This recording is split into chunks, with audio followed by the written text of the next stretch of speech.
Alright, hello people, I'm the dude and this is my rant review for the animated movie Street Fighter 2.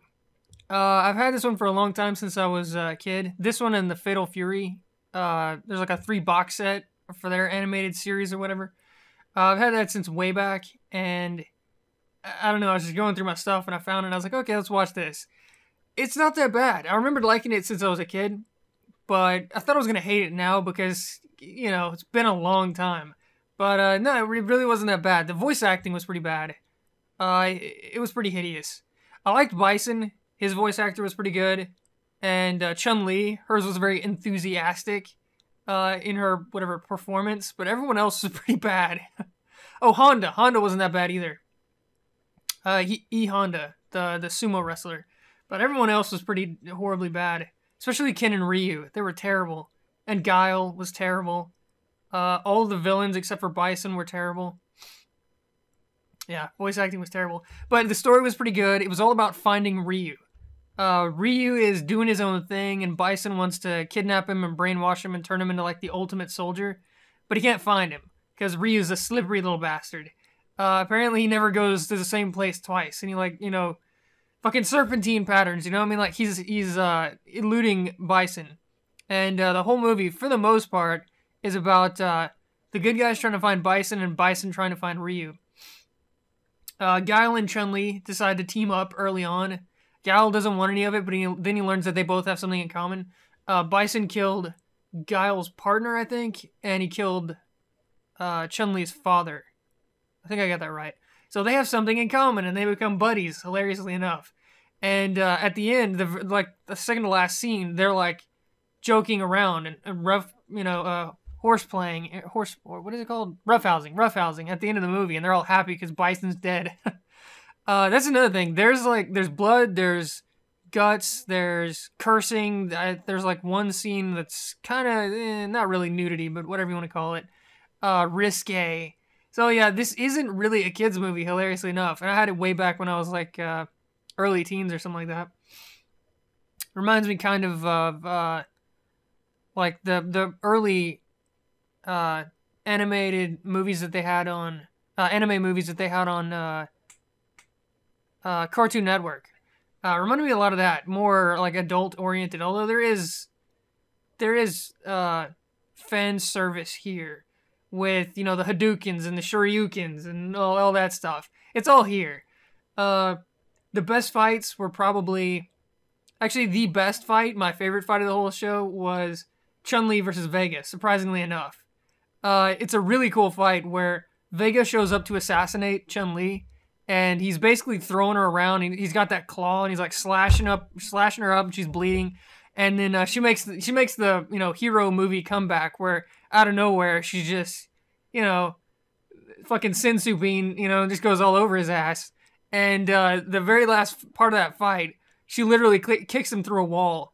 She's like in shambles and, you know, like can barely stand, and then she just like goes off on him and, like, you know, that lightning kick or whatever that is, like, you know, like kicks him into the wall and then jump kicks him through the wall and beats Vega. Really good fight.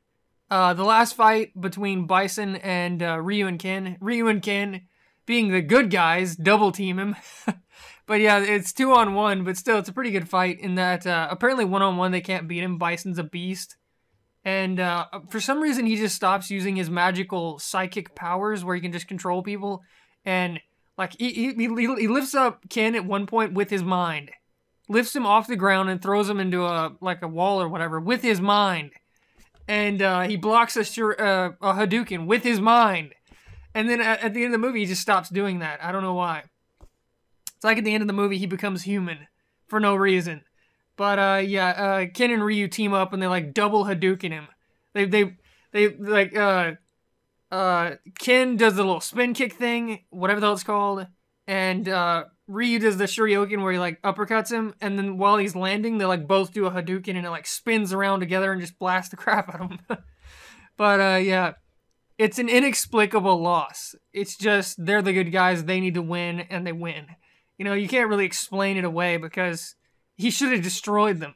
Given what you see throughout the rest of the movie and how ineffectual they are against him, you know, moments earlier, they can't even scratch him. They just out of nowhere start kicking his ass. A lot of that in this. What was the other really good fight? Guile didn't even really have a good fight, hilariously enough. He's one of the main characters, one of the 4 main characters. And he doesn't have a real fight. He almost fights Chun-Li, but then they have their little moment and they're all on each other's side or whatever, so there is no fight. He just fights Bison at the very end for like what seems like 30 seconds and gets his ass kicked. That's it. That's all for Guile, sadly. Guile fans will be disappointed. He does get the flash kick or whatever off, but he doesn't actually say it, and it doesn't look like the flash kick. And he does get one sonic boom off, and he like decimates this guy's hut or whatever. It's like straw shack, but that's it. And that's all. And he just gets his ass handed to him. Chun-Li, like I said, she gets that great moment where she beats Vega. Ryu has several fights. Oh, the Fei fight. Fei and Ryu early on. That's probably the like 3rd best fight in the movie, where Fei Long or whatever shows up and he's doing his like Bruce Lee thing, and Ryu had just destroyed this guy. That some other guy had shown up and he's picking on Ryu, which is like the worst idea ever. I mean, if only he knew what a big mistake he was making, you know. And Ryu, I think Ryu like headbutts him once and knocks him out completely or something like that, or maybe uppercuts him, something like that. He just destroys the guy. And then Fei jumps out of the woodwork and he's like, you know, that guy's a pushover, you know, how about a real fight? And he like jumps out and, you know, pulls his stance and everything. And Ryu and Fei have a really good fight. It's really back and forth. Ryu ends up destroying him in the end. You see after the fight that Ryu's more or less fine, and Fei is like, he's got like his arm wrapped up and his like face is all messed up and he's got bandages and all this stuff. He got annihilated. Apparently the only people on the planet that are a match for Ryu are Ken and Bison. Everyone else, he's just better. He's just better than everyone. Bison and Ken are the only ones that are even close, apparently. But still, it was a good fight. Ryu used some of it. I mean, Fei used some of his special moves, and Ryu used the spin kick and just kicked the crap out of him. Let's see, what else? The whole Bison running Shadow Law or whatever as this evil organization to kidnap fighters and turn them into assassins or whatever. And then the like cyborgs, he's like, we built the perfect cyborg killing machine or whatever. They never do anything with it. They just send the things out and they're basically glorified, you know, video cameramen. That's all they do. Like throughout they don't even fight. Throughout the whole movie, they're in the background like videotaping other fighters having their fights, and then they just leave, and that's it. They're supposed to be like the ultimate in cyborg technology or something. They never fight anyone. They never so much as throw a punch. It doesn't make any sense. What else? Like I said, Bison as a villain was really good.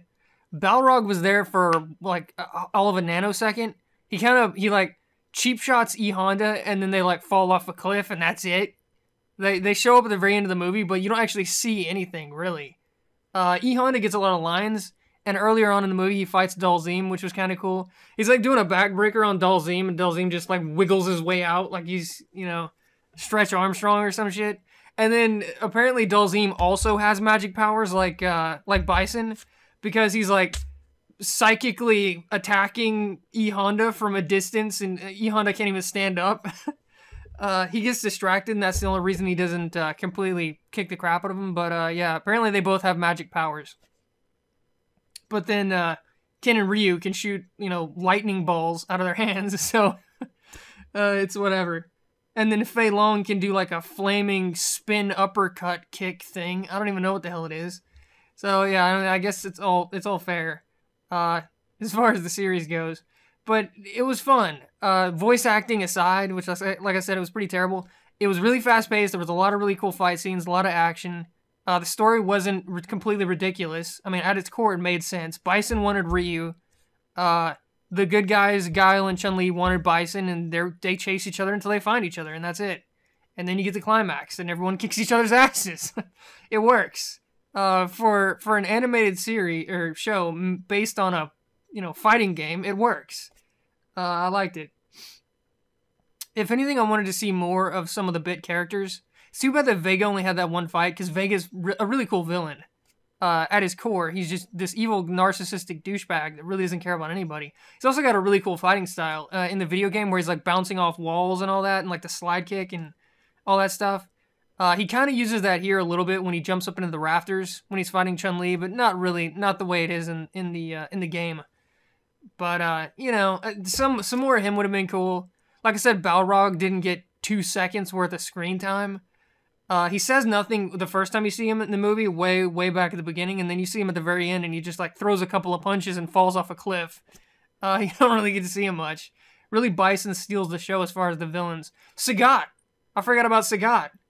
Sagat's in this. At the very beginning, he fights Ryu, like, while the opening credits are running, and Ryu kicks his ass. Ryu hands him his ass. Somehow, Ryu slices open this giant-ass gash in his chest, right? That scar that you see in his chest in the video games. He slashes that big mass, like, looks like a 3-inch wide gash in his chest with a fucking uppercut. I shit you not. He uppercuts him, like through his chest and up into his chin, and it like somehow like slices open his chest all the way up to his, like, from his belly button up to his neck. How the hell does that work? I don't know. But Ryu kicks the crap out of Sagat at the very beginning of the movie, and that's really the last time you see anything of Sagat. Again, he's there in the background, and then later on, he gets pissed off because Bison's going after Ryu, and he won't take Sagat with him. But that's it. And that one fight at the very beginning of the movie in the opening credits is all you see of Sagat, and he just gets the crap kicked out of him. Which is too bad, because again, like Vega, he's a really cool character. I wanted to see some more of Sagat, you know? Someone else should have had a fight with him. But you can say that about a lot of the characters. Like, DJ's in this. Talk about fucking obscure. DJ's in this for, like, a half a second. They show up and they're like, they want to warn him that Bison's kidnapping street fighters and brainwashing them or whatever, and that's it. You never see him again. There's probably a few more. Oh, yeah, Geef and Blanca. Geef and Blanca have a fight. They're in this, like, arena of death, and Geef gets his pile driver off, and then Blanca, like, sneaks around behind him and, like, electrocutes him. Pretty cool fight. Again, it didn't last long enough, but still pretty cool. They tried to work in all the main characters for something. Cammy was in this, again, for all of a nanosecond. She's, like, in a newsreel footage thing where they're like, taking her into custody because she was the first assassin for Bison. He brainwashed her and she supposedly killed someone. And then later on, you hear her and Chun-Li talking, but that's it. She never even fights anyone at all throughout the entire movie. She's just a plot device to start the whole, Bison kidnapping people thing rolling. But, yeah. I guess they couldn't fit massive epic fights for every single character in the movie. There would have been nothing else. Which really, that wouldn't have been bad. If the whole movie was just a tournament, a la what, the game actually is. It's a tournament. If it was just a tournament and then they had, like, this guy fight that guy and had her fight him and, him fight her and all that stuff. That would have been amazing. Just wall-to-wall fight scenes, that would have been fine. But there was enough epic battles here that it worked. I liked it. Ryu's doing his whole fucking loner thing throughout the whole... Ryu is one of the most boring main characters ever. He really is. He doesn't say much, and he always wants to be by himself. In every single thing I've seen him in, he's always like this, like, understated, like, loner guy that doesn't really want to be around anyone. He just wants to go off and, like, do his vagabond thing and wander the earth, and, like, stand on a mountain and practice his kung fu and shit. He's not interesting. He's really boring. Here they try and mix it up a little bit. They give him way more dialogue, and he has his relationship with Ken, which is kind of sometimes when Ken, like, takes his little braid thing off and puts it on Ryu's boo-boo or whatever. that was kind of but at least they gave him some dialogue. At least Ryu cares about something here.